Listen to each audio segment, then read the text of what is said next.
Friends, कैसे कैसे हैं आप सब। उम्मीद करती हूँ स्वस्थ होंगे, अच्छे होंगे और अपनी सेहत का ख्याल रखते होंगे। तो आइए, आज मैं आपके लिए लेके आई हूँ अल्टोस कंपनी का, हमारे कंपनी का हिल कफ सिरप। और ये है अभी हिल कफ सिरप जो आपके कफ को ठीक करेगा।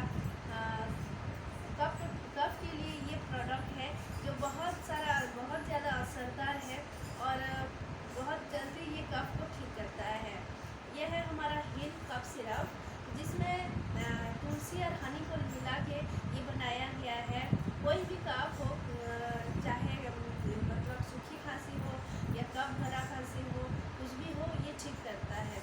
और ये है हमारा नया वाला अभी हिल कफ सिरप, जिसमें 10 से भी ज़्यादा मतलब जड़ी बूटी इसमें मिला हुआ है, जो कफ को बहुत ज़्यादा जल्दी रिलीफ करता है।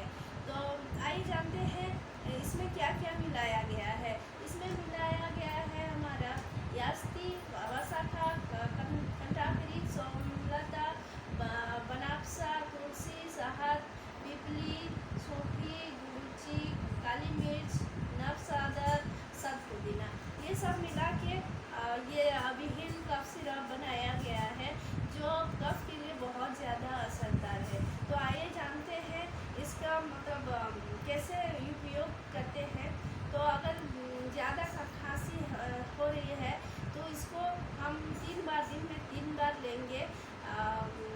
3 बार लेंगे, जैसे कि सुबह नाश्ता के बाद, लंच के बाद और डिनर के बाद। बड़े लोग इसको दो चम्मच लेंगे गर्म पानी के साथ। और जो छोटे बच्चे हैं उसको 5 ml या 10 ml करके हम दे सकते हैं दिन में 3 बार। और इसके साथ अगर ये तुलसी को मिला के हम देंगे तो एक और ज़्यादा असरदार साबित होगा और बहुत जल्दी ये कफ को